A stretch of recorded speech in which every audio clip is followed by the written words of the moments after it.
Makanya John C. Maxwell kemudian melanjutkan, karena itu menurut beliau leadership is influence. Jadi kepemimpinan itu adalah kemampuan untuk memberikan pengaruh. Nothing more and nothing less.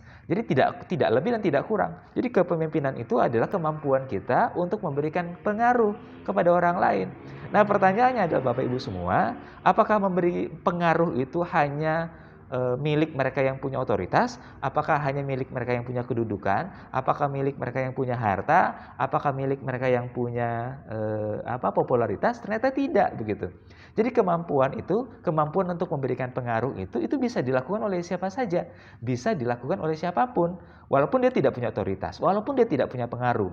Nah, dalam organisasi, kemampuan memberi pengaruh itu bisa saja dimiliki oleh mereka yang berada pada level paling bawah. Bisa saja, sangat bisa. Makanya kan kalau di masyarakat itu kan ada istilah tokoh kultural ya. Dia bukan siapa-siapa, dia ketua RT bukan, ketua RW bukan, Pak Lurah juga bukan gitu. Camat apalagi begitu. Dia bukan siapa-siapa. Tapi kalau dia ngomong itu didengar sama orang, diikutin sama orang. Makanya kan orang-orang seperti ini kan kita sebut dengan tokoh kultural. Dia orang kaya bukan, ya kan?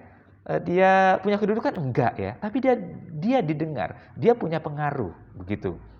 Nah, itu pemimpin ya. Jadi kalau kata yang disampaikan John C. Maxwell tadi, akhirnya pemimpin itu bisa di mana saja dia. Ya bisa di atas, bisa di tengah, bisa di bawah, bisa di kanan, bisa di kiri, bisa di samping kanan dikit begitu ya. Ya kenapa? Karena kepemimpinan itu adalah kemampuan untuk memberikan pengaruh kepada orang lain. Nah, karena itulah kemudian kalau kita balik lagi ke yang disampaikan sama Jim Collins ya. Jadi pemimpin itu Bapak Ibu ya bisa di sini, bisa di sini, bisa di sini, bisa dibawa lagi dan bisa dibawa lagi gitu. Nah, pertanyaan berikutnya adalah, dan ini penting untuk kita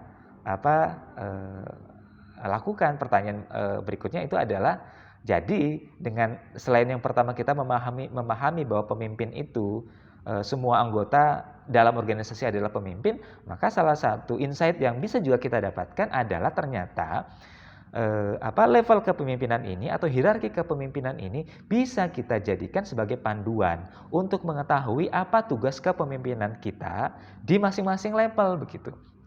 Jadi yang pertama itu kita harus semacam melakukan refleksi diri. Kita berada di mana? Ya kan? Kita sebagai member atau worker, apakah manager, apakah leader? Jadi kalau disederhanakan di 3 level, pertanyaannya kita level 1, level 2 atau level 3?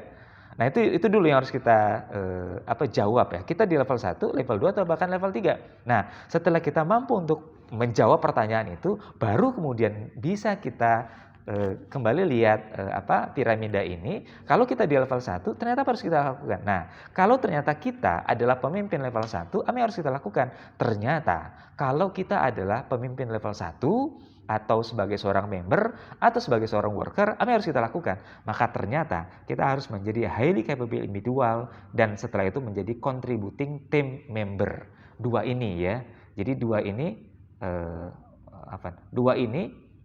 ini bisa kita jadikan sebagai kalau kita berada pada pemimpin level 1. Kalau kita pemimpin level 2 di mana? Ini harus kita lakukan. Kalau kita pemimpin level 2, maka kita harus menjadi seorang yang kompeten manajer, menjadi manajer yang kompeten. Nah, kalau kita pemimpin level 3, apa yang harus kita lakukan? Maka kita harus mampu menjadi seorang effective leader, atau kalau bisa kita harus mampu untuk menerapkan kepemimpinan level yang ke-5.